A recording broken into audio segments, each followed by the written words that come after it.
ქალაქ განვითარების კუთხით პერიოდი საბჭოთა კავშირის დაშლიდან 2000-იანების შუამდე ერთგვარ შავ ხვრელს წარმოადგენს, რომელშიც სასიცოცხლო სახელმწიფო სისტემების მოშლისა და ეგრეთ წოდებული მოშენებული ლოჯიების გარდა არაფერი აირეკლება. ჯუნგლების ანტურაჟში მიმდინარეობს საბჭოთა ქონების გადანაწილების პირველი ეტაპი, რომელშიც ჩართულები არიან მთავრობა, სხვადასხვა ფორმაციისა და გავლენის კლანები და მოსახლეობის ეგრეთ წოდებული აქტიური ნაწილი.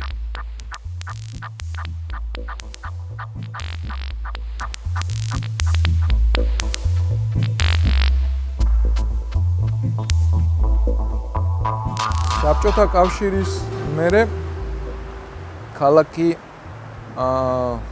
ვითარდებოდა, ვერ დავარქმე, უფრო იზრდებოდა და რაღაცა პროცესები მიმდინარეობდა ძალიან ქაოტურად. და ეს არის კარგი მაგალითი, თუ ცუდი მაგალითი, თვალსაჩინო ცუდი მაგალითი იმისა, თუ რა მოაქვს მიდგომას, რომელსაც ჩვენთან ხშირად უძახიან ბაზარი დაარეგულირებს.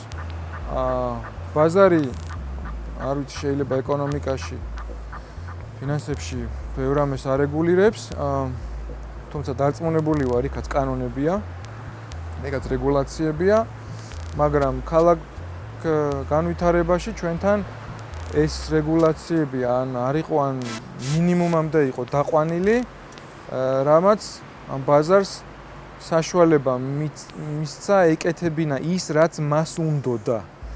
და არა ის, რაც ქალაქს, ანუ მის მოსახლეობას ჭირდებოდა და რაც ქალაქის ჯანმრთელ ფუნქციონირებისთვის იყო აუცილებელი. ჩემი აზრით ეს არის კონსუმერიზმის ეპოქა, ანუ მომხმარებლური დამოკიდებულება, როდესაც არ იყო გათავისებული ის აზრი, რომ უძრავი ქონება არქიტექტურა არ არის. ერთის მხრივ ხელისუფლება ჯიღებაში უყოფდა ბიზნეს ხელს, რომ თავისი ვნებები და ხუშტურები აესრულებინა, სულ ბოლო უახლესი წარსული რომ გავიხსენოთ და მერე ბიზნესი საპასუხოდ ითხოვდა მტაცებლურ კუსტვის ტერიტორიას მთლიანად, რომ იქ საცხოვრებელი არეალები გაეჩინა, ვაკის პარკის ტერიტორიაში შეიჭრა, შიდა ეზოებში შეიჭრა, რეკრეაციულ ზონებში შეიჭრა, ისეთ ადგილებში შეიჭრა, რომ წარმოუდგენელი იყო მანამდე სტანდარტით თუ 25 მეტრი კორპუსებს შორის უნდა აუცილებელი დაშორება ყოფილიყო უამრავი თვალსაზრისით, 7 მეტრამდე შემცირდა ბიზნესის მოთხოვნით. მათ შორის ამას ხელს უწყობდა ჩვენი საზოგადოების შიმშილიც, იგულისხმება საცხოვრისის შიმშილი, რომელიც თითქმის ყველა ოჯახში იგრძნობოდა. ეს კარგად ჩანს აი მიშენება დაშენებებში და ასე შემდეგ. ანუ ეს არსებობდა. იმის მიუხედავად, რომ საბინაო ფონდის პრივატიზაცია ადრე თუ გვიან უნდა განხორციელებულიყო, არსებობს მოსაზრება, რომ ქვეყნისთვის ეს უმნიშვნელოვანესი ნაბიჯი სათანადო ფორმით არ შესრულებულა.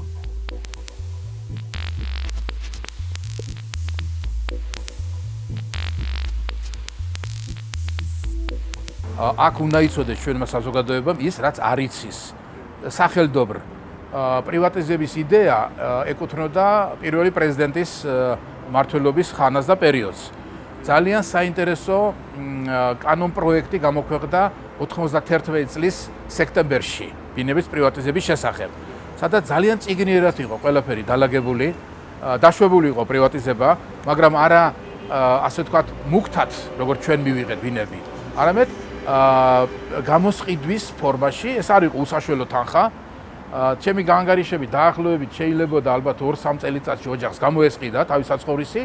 ძალიან ფაქიზი დამოკიდებულება იყო იმ სახლების მიმართ, რომელიც წარმოადგენდნენ კულტურულ მემკვიდრეობას, ურბანულ განაშენებაში ამას გულისხმობ. მოკლედ ალბათ იყო გათვალისწინებული ევროპული გამოცდილება იმ დროის შესაძლებლობის ფარგლებში. სამწუხაროდ ყველაფერი შეიცვალა სამოქალაქო ომის შედეგად და ჩვენ მივიღეთ ასე ვთქვათ, ფაქტობრივად უსასყიდლოდ მივიღეთ ჩვენი ბინები 92 წლის 1 თებერვალს.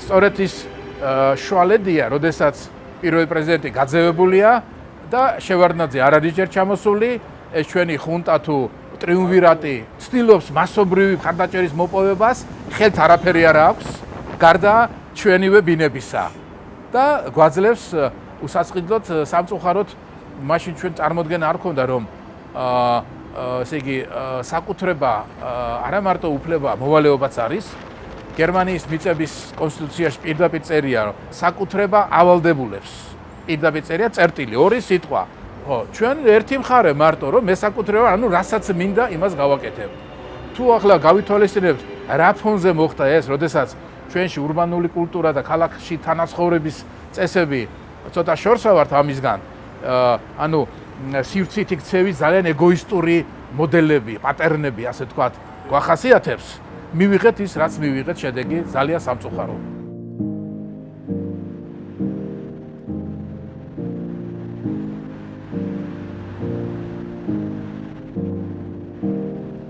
ევროპის განვითარებულ ქვეყნებში, რომლებზეც ჩვენ დეკლარატიული სწორება გვაქვს, დიდი ხანია აღიარეს ქალაქის განვითარების ფეხით მოსიარულეზე, ანუ ადამიანის კომფორტზე დაფუძნებული კონცეფციები. ამის საპირისპიროდ ჩვენთან ქალაქის განვითარების პოლიტიკა ადამიანს ბოლო ადგილზე აყენებს.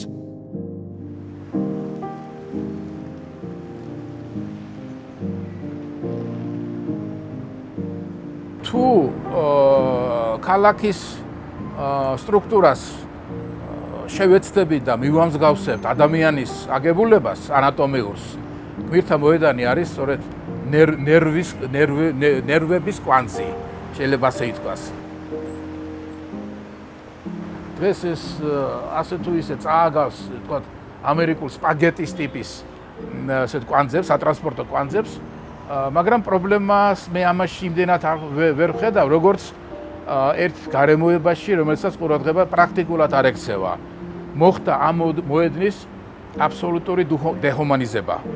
ანუ ადამიანი როგორც ასეთი ამოიკვეთა მოედნის სივრციდან და მიმდებარე ტერიტორიებიდან. და ამ დროს გვირთა მოედანი უნდა თამაშობდეს ძალიან საინტერესო როლს თბილისის ცენტრის განვითარებაში. ლოგიკურია და ბუნებრივია ქალაქებისთვის, რომ ხაზოვან ქალაქს, ასე ვთქვათ, ხაზოვანი ცენტრი ამშვენებს და მიყვება. თბილისის ცენტრის ხაზოვანი იყო აქამდე რუსთაველი ძირითადად და მისი დუბლორი პარალელი თუ გნებავთ დავით აღმაშენებლის პროსპექტი. და მე ვფიქრობ, რომ თბილისმა გაშალა თავისი ცენტრალური სტრუქტურები, აი თუ დავაკვირდებით, ვაკის მიმართულება და მეორე მიმართულება, ასე ვთქვათ, აი გვირთა მოედნის, ასე ვთქვათ, ვექტორი შეიქმნა, ასე ძალიან საინტერესო. ვაკის მიმართულება გადავიდა ვაკე საბურთალოს მონაკვეთით. საბურთალომ გამოიჩინა ინიციატივა და გამსახურდია თუ პეკინის ქუჩა გაურკვეველი ვითარება, ყოველ შემთხვევაში ერთ-ერთი ყველაზე ინტენსიურია ეს ქუჩა დღეს და ნახეთ რა ხდება. აუცილებელი იყო შეხიდვა ერთმანეთთან აი ამ მიმართულების და მიმართულების, რომელიც წამოვიდა და მოვიდა ყოფილ სასოფლო აჭარასთან, ჰოლიდეი ინამდე. აი აქ იყო საჭირო გადაწყვეტა გვერდთა მოედნის როგორც ავტომობილისტებისთვის, ასე ქვეითებისთვის. ეს არ მოხდა. ამიტომ პირიქით შეიძლება ითქვას სოციალური თვალსაზრისით თბილისმა დაკარგა ძალიან დიდი შანსი თავისი საზოგადოებრივი ცენტრის განვითარების. ვარდების რევოლუციიდან რამდენიმე წლის განმავლობაში თბილისის მერიამ შეიმუშავა და საბოლოოდ დაამტკიცა კიდეც მნიშვნელოვანი დოკუმენტი. ქალაქის მიწათსარგებლობის გეგმა, რომელიც მოცემულ ეტაპზე ითავსებდა ქალაქის გენერალური გეგმის ფუნქციას. და იძლეოდა იმის შანსს, რომ თბილისის ჯუნგლის კანონებით განვითარება ცივილიზებულ ჩარჩოებში მოქცეულიყო. თუმცა სულ მალე ამ ახალ დოკუმენტთან დაკავშირებით მიღებულმა კორექციებმა მისი მნიშვნელობა და პოტენციალი მინიმუმამდე დაიყვანა. შედგა ახალი დოკუმენტი, ქალაქის მთავარი დოკუმენტი, რომელსაც დაერქვა მიწათსარგებლობის გეგმა. შემდეგ მუშაობის პროცესში გადაერქვა მიწათსარგებლობის გეგმად, როცა დაკმაყოფილებულიყო გარკვეული ხალხის პრეტენზიები, რომ ეს გეგმა არ არის, იმიტომ რომ ადრე მიჩვეული იყო ყველა, რომ იმას საბჭოთა კავშირის დროს გეგმა ერქვა და მას ახლა რაღაც მიწათსარგებლობის გეგმა ერქვა და რაღაცა ასოციაცია უჩნდებოდა ზოგიერთს, რომ ამას რაღაც უბრალოდ მიწათმოქმედებასთან აქვს კავშირი, ცოტა კომიკური სიტუაცია იყო, ამიტომ დაერქვა ამას მიწათსარგებლობის გეგმა, ამას მთელ მსოფლიოში ქვია მიწათსარგებლობის გეგმა, land use plan, რომელიც განსაზღვრავს თუ რისი გაკეთება შეიძლება და რა პირობებით შეიძლება მოქმედება მიწის გარკვეულ ნაკვეთზე, ხო? ყველაფერი ქალაქში მიწაზე დგას, ნებისმიერი შენობა მიწაზე დგას, ჩვენც მიწაზე დავდივართ და ამიტომ ამ მიწის მოხმარების წესები არის. და შემდეგ 2007 წელს საკრებულომ და მერიამ გადაწყვიტეს, რომ დაეწესებინათ გადასახადი. ანუ რასაც მანამდე თქვათ კრძალავდა კანონი და კოეფიციენტი ამბობდა, რომ აქ შეიძლება მხოლოდ ამ ფარგლზე მოშენება და აი ამ სიმაღლეში შენობის აშენება, მოიფიქრეს ესეთი რამე, რომ მოდი დავუშვათ შესაძლებლად, რომ თუ კი ფულს გადაიხდი, მაშინ შეგიძლია უფრო მაღალი ააშენო. და თუ კი მერია მოგცემს სპეციალურ ნებართვას, შეგიძლია მიწის ნაკვეთის უფრო მეტი ფართი მოაშენო. ეს ფაქტიურად იყო იმ კანონის, ანუ ამ განაშენიანების რეგულირების წესების დაცინვა, კანონის დაცინვა, როდესაც შეგაქვს შესწორება, რომ თუ ფულს გადაიხდი, შეგიძლია გააკეთო ის, რასაც კანონი კრძალავს. ეს იგივეა, რომ ფეხბურთის თამაშის დროს ფეხბურთელი მივიდეს საჭთან და უთხრას, რომ აი ხა მე შენ ფულს გიხდი და დამინიშნე 11 მეტრიანი დარტყმა. მაგალითისთვის შემიძლია მოვიყვანო ცნობილი ნეგატიური მხრივ ცნობილი შენებლობა პირველი სკოლის უკან, სადაც აი სწორედ ამ კოეფიციენტებით დასაშვები იყო 6 სართულიანი სახლის მშენებლობა და პირველი სკოლის უკან სწორედ რომ 6 სართული იმალება. პირველი 6 სართული არ ჩანს. მაგრამ ეს შენობა არის 11 თუ 12 სართულიანი, ორჯერ უფრო მაღალია, ვიდრე ამას კანონი უშვებდა და ეს სწორედ გახდა შესაძლებელი იმითი, რომ აი ამ საკანონმდებლო ცვლილებით მენაშენემ შეიტანა განცხადება მერიაში, მას მისცეს ნებართვა, მან გადაიხადა დამატებითი კოეფიციენტის შესყიდვის ფასი, ანუ დამატებითი კიდევ 6 სართულის ფასი და შესაძლებელი გახდა იქ, სადაც დაშვებული იყო კანონით 6 სართულის შენებლობა, იქ შესაძლებელი გახდა 12 სართულის შენებლობა და გადახდილი მთლიანად აი ამ 6 დამატებით სართულში, ახლა დეტალურ ციფრებს აღარ ჩაუღრმავდები, მაგრამ გამოთვლებით მთელ ამ დამატებით 6 სართულში გადახდილი არის ამ შენობაში 40 კვადრატული მეტრის საფასური. ეს არის 1000-ობით კვადრატული მეტრი გაყიდვა და მოგება მენაშენისთვის და ქალაქი ამის სანაცვლოდ და ქალაქის ცენტრში დამახინჯების სანაცვლოდ იღებს 1000-ობით კვადრატული მეტრის ღირებულებიდან მხოლოდ 40 კვადრატული მეტრის ღირებულებით. ქალაქმშენებლობის რეგულირება მხოლოდ კაპიტალის პრინციპებით, ელემენტარული არქიტექტურული და გეგმარებითი კანონზომიერებების გაუთვალისწინებლად იწვევს საცხოვრებელი გარემოს კოლაფსის ჯაჭვურ რეაქციას. ადამიანის მეხსიერება ამას ნელ-ნელა ეჩვევა და გარკვეული დროის შემდეგ მის გარშემო დამკვიდრებულ სიმახინჯეს ჩვეულებრივ მოვლენად აღიქვამს.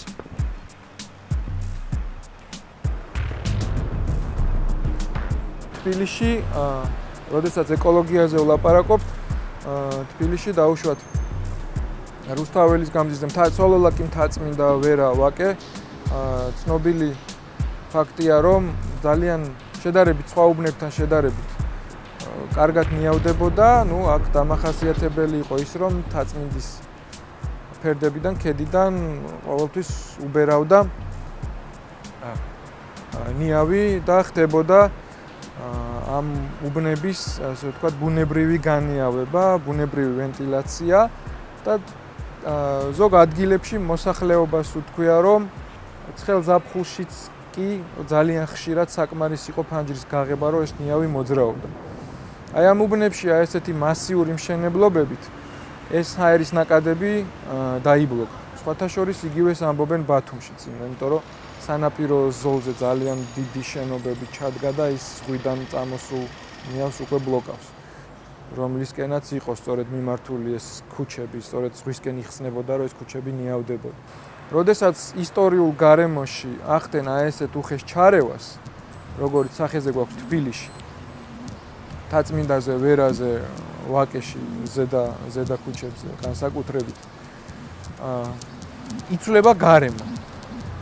მაგალითად, ზემო ვერაზე, აი მელიქიშვილიდან, ვთქვათ, გოგებაშვილის ქუჩამდე ძალიან უცბად და უხეშად შევარდა, ასე ვთქვათ, უკონტროლო მშენებლობა 90-იანი წლების ბოლოს და სრულიად გარდაქმნა უბანი განსაკუთრებით ყაზბეგის ქუჩასა და ჯანაშიას ქუჩებს შორის, აი ბარნოვისა და მელიქიშვილის ქუჩებს შორის, აი ეს კვარტალი.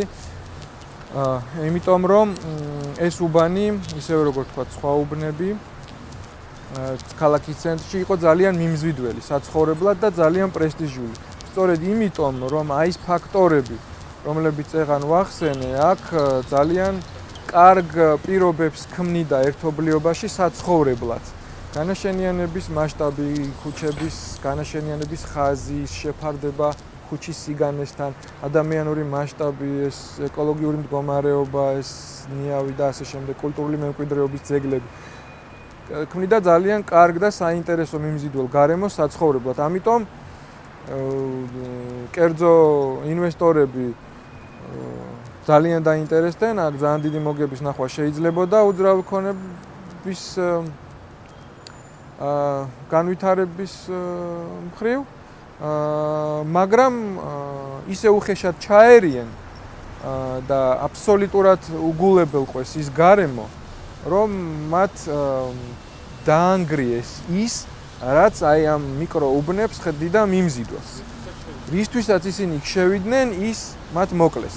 ის იქ აღარ არის. იქ არის სრულიად საწინააღმდეგო, ძალიან არა კომფორტული და არა მიმზიდველი გარემო დღეს და ამიტომ იქ უძრავი ქონების ფასი ძალიან დაეცა. მაგალითად, აი ეს უბანი ვერაზე, რომელიც ახლა ვახსენე,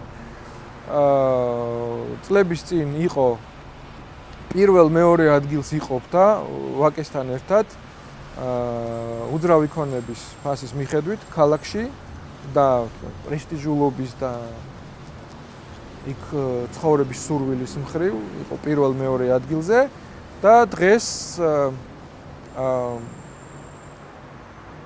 უსწრებს მხოლოდ საბურთალოს. ანუ ყველა დანარჩენმა ცენტრალურმა უბანმა გაასწრო, იმიტომ რომ ის უბანი ფაქტიურად მოკლეს. ის უბანი იქ აღარ არის.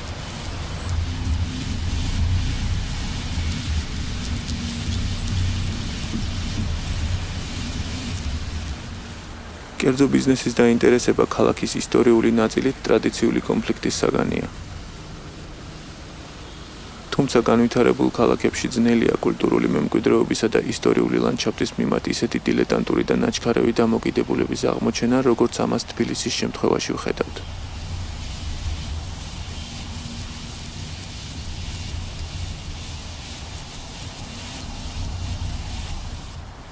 ქალაქის ქსოვილში ყოველი ჩარევის მიზანშეწონილობის დასადგენად საჭიროა ზოგადი ურბანული ხედვა და პროფესიონალური სიზუსტე, რაც თბილისის ისტორიული უბნების რეკონსტრუქციისა და მართვის პროექტებში დღემდე არ გამოვლენილა.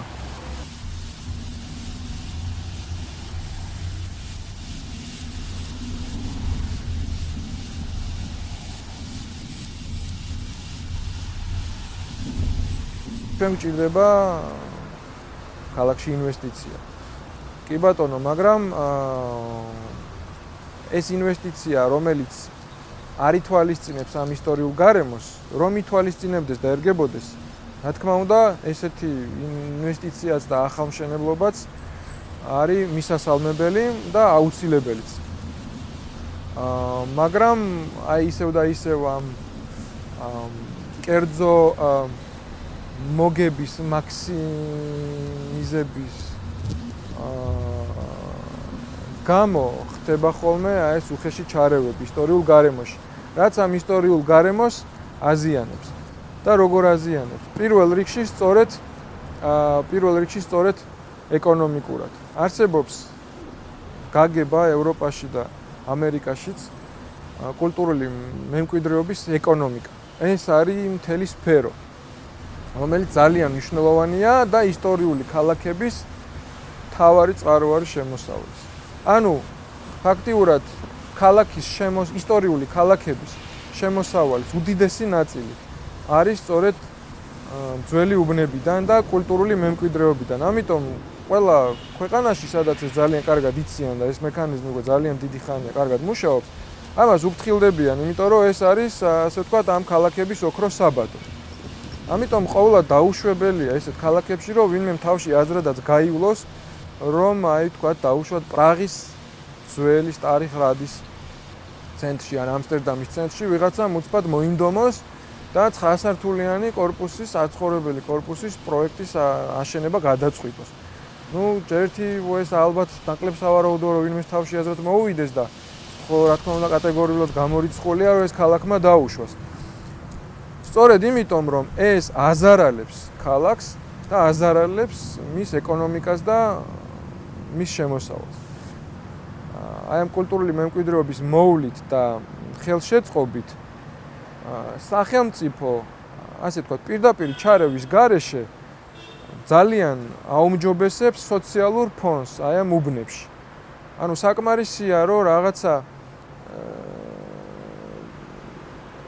ინფრასტრუქტურულია, ესეთი ვთქვათ, ძირითადი რაღაც ჩარევა განახორციელოს ქალაქმა, ვთქვათ, მოაწესრიგოს გზები, წყალი და ასე შემდეგ, გაუკეთოს რაღაცა, ვთქვათ, რეაბილიტაცია ძალიან სავალალო მდგომარეობაში მყოფ შენობებს, რომ იქაურობა უკვე დაიწყებს გამოცოცხლებას და მერე ავტომატურად, როგორც წესი, ამას ავტომატურად მოყვება ხოლმე კერძო სექტორის აქტივობა, იმიტომ რომ კერძო ბიზნესი მაშინვე შედის იქ, სადაც სარგებელს ხედავს და ასეთ უბნებში სარგებელი დიდია. ამისი მაგალითი, ვთქვათ, თბილისშიც გვაქვს ძალიან შორს რო არ წავიდეთ, როდესაც რამდენიმე წლის წინ ქალაქმა ჩაატარა რეაბილიტაცია ერეკლეს ქუჩის, იქ ქუჩამ მოაწესრიგეს, გაყვანილობები მოაწესრიგეს და დღეს ვხედავთ, რომ იმას მაშინვე ფეხდაფეხ მიყვა კერძო სექტორი. წინასწარ განსაზღვრული თამაშის წესები თუ იქნება და ამ თამაშის წესებს ყველანი ერთად ძალიან მკაცრად დავიცავთ, მაშინ იქნება ძალიან დიდი ხეირი ბიზნესისთვის, თორემ არის არაერთი მაგალითი, როგორ მოკვდა 2 დღეში ხელისუფლების გადაწყვეტილებით ბიზნესი. მარჯანიშვილის ქუჩაზე იყო კორპუსი, რომელიც იყო ღრმად შეწეული მარჯანიშვილის თეატრთან, იყო სუპერმარკეტი, სახაჭაპურე, რამდენიმე მაღაზია, უცბად გამოიარა პრეზიდენტმა, არ მოეწონა ეს კორპუსი და მოითხოვა, რომ წინა აეშენებინათ სამსართულიანი შენობა. სამსართულიანი შენობა აშენდა და ის ბიზნესი პირველ სართულზე 1 დღეში მოკვდა. 10-ობით ადამიანი იყო იქ დასაქმებული და დაუსაქმებელი დარჩა. მეორე, მესამე სართულზე ხალხს რომ კვადრატულში $800 ქონდათ გადახდილი, ახლა $10 ვერ გაყიდიან იქ, იმიტომ რომ 20 სანტიმეტრში ახალ შენობა. ასეთ რამეს ვამბობ, პროგნოზირებად სივრცეში, სადაც წინასწარ განსაზღვრული რეგულაციებია, ვერავინ ვერ გაბედავს ასეთ რამეს. შესაბამისად ბიზნესი იქნება დაცული. უნდა გითხრათ, რომ ფილოსოფიურად ეს აბსოლუტურად არ მაწუხებს. როგორც არქიტექტორს ასაკვირველია, სიმახინჯია, ყველა ხედავს ამას რა, მაგრამ ფილოსოფიურად იყო ადეკვატორი. ანუ ნორმალური იყო. ქალაქი ვერ იქნება საზოგადოებაზე უკეთესი. აი ეს უნდა გავიგოთ. ქალაქშენებლობა, არქიტექტურა არ იძლევა მოტყილების საშუალებას.